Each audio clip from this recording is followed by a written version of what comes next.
What's up, my crazy dog moms? Today I wanted to teach you some of my top tips and tricks on how to get the perfect photos of your dog for your Instagram. That's right, this is not just a regular tips to take better photos of your dogs. This is specific Instagram worthy hacks for those crisp photos for your Instagram grid. So let's cue that intro and dive right into it.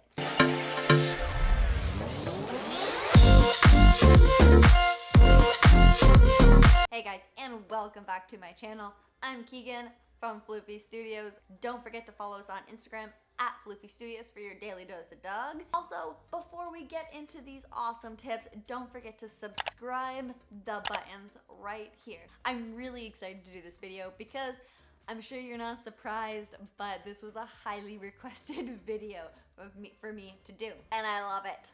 So let's get into it. Tip number 1.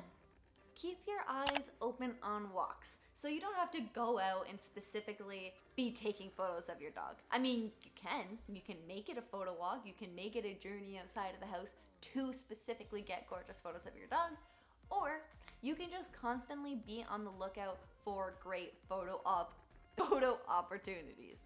I'm hoping you all walk your dog twice a day, so you're out and about. Maybe you go in the same location every day, maybe you don't. Either way, it doesn't really matter. There's so much stuff just in your neighborhood that you can take a photo in front of, and maybe you just don't even realize it yet. But I'm hoping after I share my tips and tricks, you start noticing these really cool locations to take photos of your dog in front of. Bright colors, murals on the side of the buildings are perfect for photo shoots. Pretty flowers. In the springtime in Vancouver, the cherry blossoms are outrageously gorgeous. Take a picture in front of that. A pretty bush, a tree, any sort of plants make for great photos. A unique fence, a brick wall. Brick walls can be gorgeous. I'm a huge sucker for a burnt orange or like deep reds. Brick is perfect for that. And it's easy. Plop your dog in front of it, take a couple shots, and get the heck out of Dodge. Things for your dog to sit on. Benches, stoops, steps, little flower pot things that you see around parks and stuff. Teach them an up command. Winner, winner, chicken dinner. It's a new training trick. Your dog jumps up when told, and you have a really cute photo opportunity. Plus, if your dog's sitting on something, they're more likely to be focusing on you because you've trained them to do this as a trick, so they're waiting for their treat. And they have nowhere else to go. So as long as they'll sit up there for a couple seconds, then it reduces the need for them to kind of move around because they're just on something. Which brings me to my second tip. A lot of you plan your Instagram grids out with specific kind of colors. So let's use warm orange tones as an example.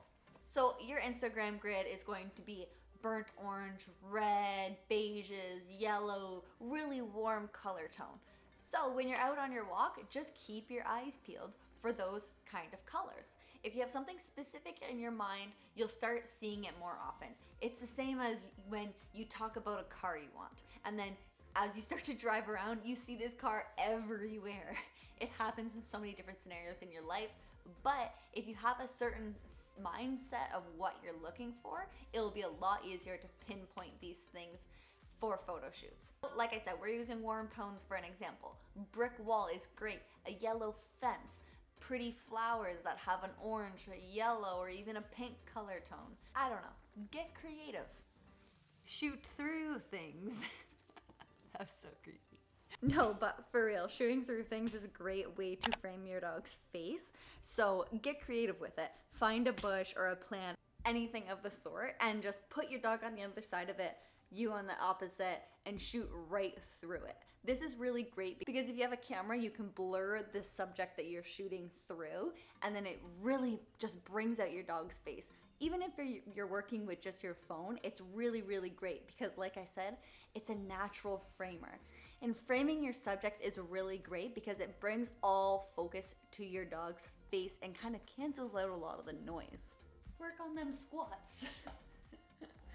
And by that, I mean get low to the ground. You want to be at your dog's eye level. This makes for the best kind of photos because you're in your dog's perspective. You have their attention and it just makes for a really nice angled photo. But that being said, my next tip is play around with different angles.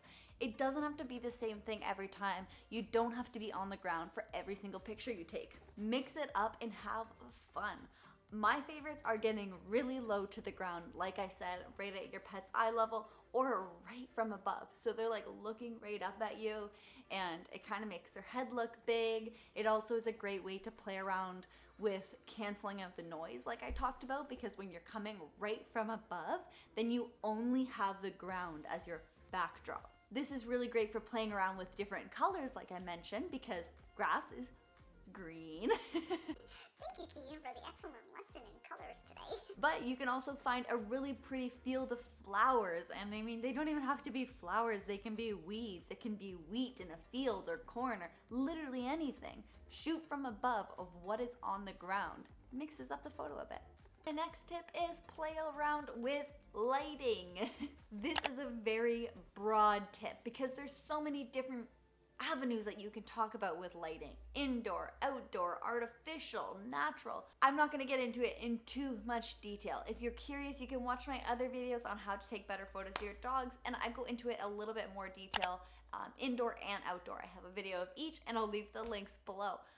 But my biggest tip for outdoor, because this is, I feel, the most common for people taking photos of their dogs for Instagram purposes, and that is choose the right time of day to be taking your photos.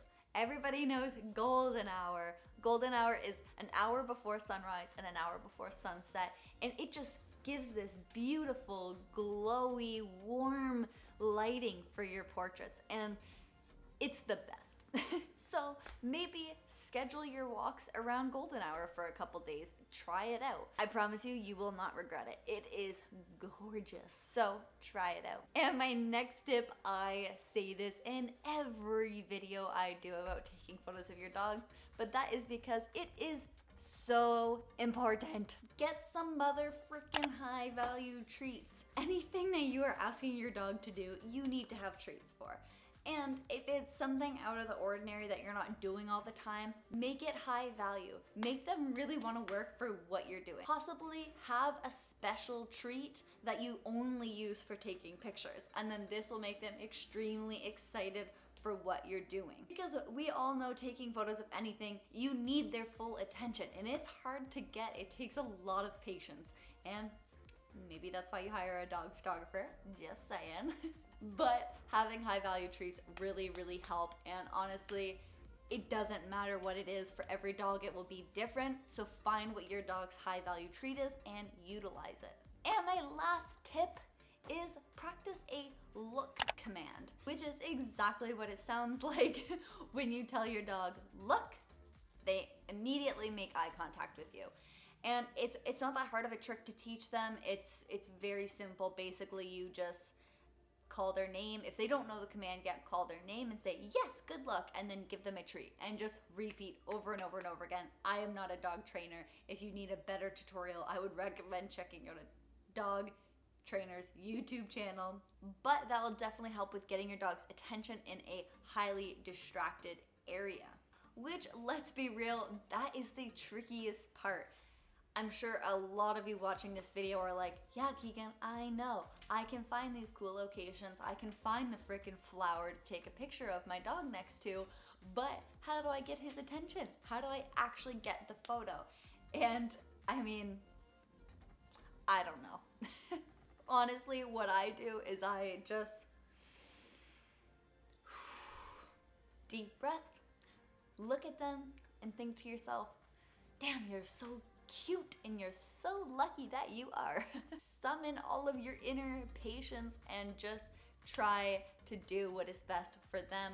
And that is why I always preach high value treats and training, because that's going to get you the best results, and it's also going to make it the most fun for you and your dog. Because if you're both not having fun, then why are you doing it? Anyways, guys, I hope you like this video. If you do, make sure you hit that thumbs up button as well as subscribe. And follow us on Instagram at Floofy Studios for your daily dose of heckin' cute dogs. See you guys next week. Peace.